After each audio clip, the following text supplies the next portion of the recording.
What's up, guys? Here's a fun video for you. As some of you guys know, I was in Argonia, Kansas for LDRS, the world's largest high-power rocketry launch event.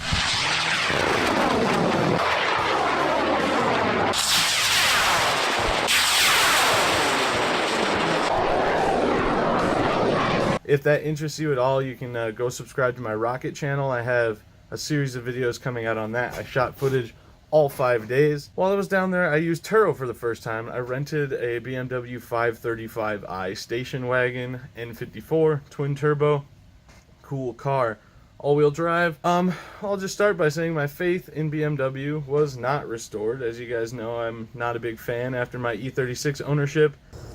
I've tried over and over to like you, BMW, but this hasn't convinced me either. And in the price point, my options were a 2007 Honda Civic and the BMW. The choice was obvious, but the Civic got booked before I could get to it, so I was stuck with the BMW. Unfortunately, there was an incident, and I was making a video, kind of an overview of the car, just a little bit of a talking point here and there about the thing, so I could post something up for you guys while I was down there shooting rocketry content. And unfortunately, that video has turned into this video with something along the lines of a title of "Don't Rent from Turo." I won't say don't rent from Turo, actually. If I could give you advice, it's buy the insurance that allows you to have zero deductible no matter what happens. No out-of-pocket costs.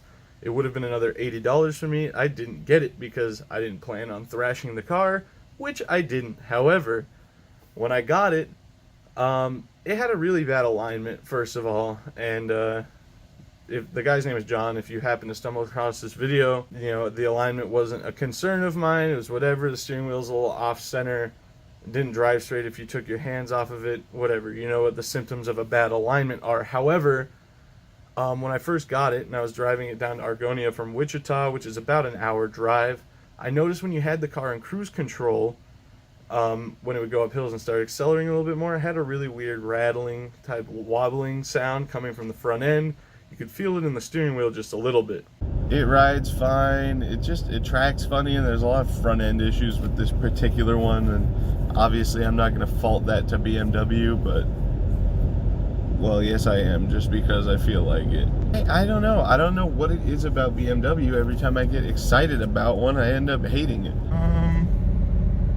I've got a serious rattling happening that wasn't happening before. That rattling is happening with my foot on the pedal now.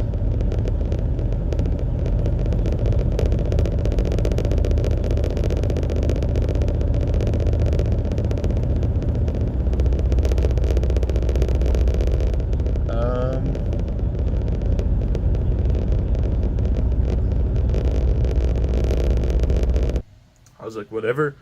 It's a rental car. It sees a lot of abuse, I'm sure.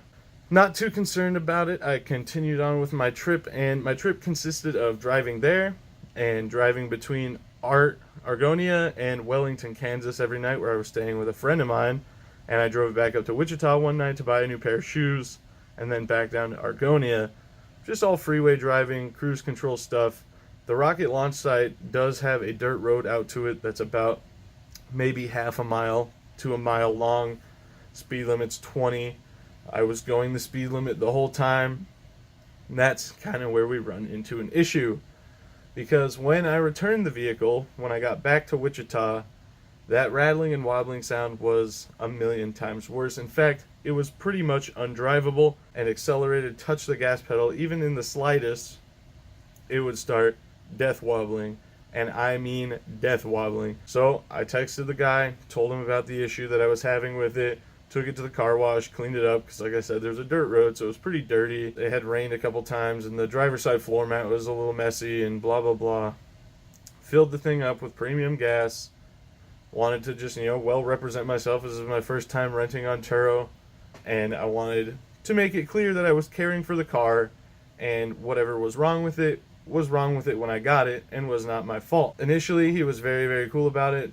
Apologized profusely for it and told me next time I'm in town he'd be glad to upgrade me. He has a Porsche Panamera in town as well, and it all seemed like it was going to work out fine. So the next day I got on my flight home, landed back in Idaho to a text message from him saying that the car was taken to his shop and that both the front drive shafts, drive axles were bent, and that the shop had reported that I must have hit something going at a very high rate of speed to cause this. Now, the interesting problem with that is there was no other damage to the car.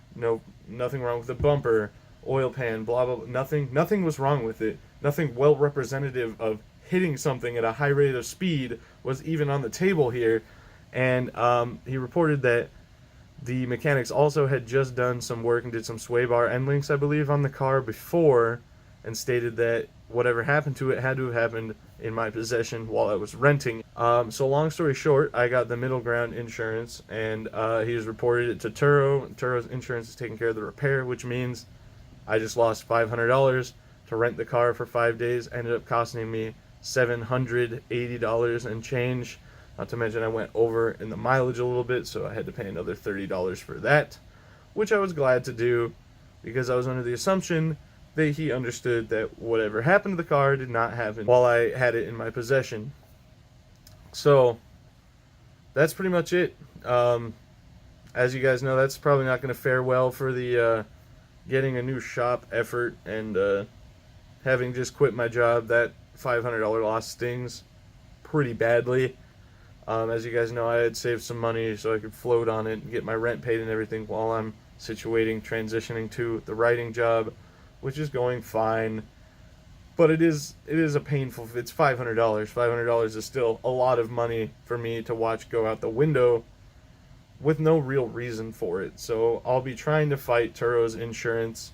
Regardless, the car is getting taken care of. I have no ill feelings towards John, the owner of the BMW, because it's my word against the damaged car that when he gave it to me, there's no noticeable damage. It could have easily happened on a previous rental, and with how light and unnoticeable it was when I got the car initially, no mechanic would have noticed that they were bent unless they were specifically looking for bent drive shafts, drive axles, which is not something you usually look for unless there's a symptom for it.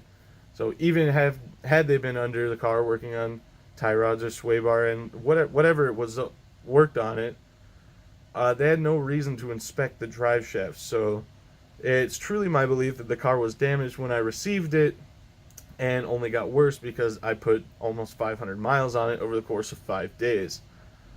Regardless, like I said, it's my word against the damaged car, and the damage was noticed under my possession, under my contract. That means I pay for it, which really sucks, but that's how it goes sometimes. So, a cautionary tale to you guys. If you plan on renting a car from Turo, please get the expensive insurance that covers everything and you pay zero out of pocket. Had I invested that extra 70 or 80 bucks, I would be, $420 to $430 less in the hole from this incident. That's pretty much all I have to say for you guys today. Unfortunate news, but it is what it is. We'll get back to the Volvo content. I have some Audi stuff we get to do here soon, and of course some Volkswagen stuff. I thank you guys very much for watching. Don't forget to follow me on Instagram and add me on Snapchat at BigB1011. If you want to see a picture of your car featured at the end of one of my videos, send a picture of your car to me at cursedforeverhelp@gmail.com. And we'll see you guys in the next video. Peace out.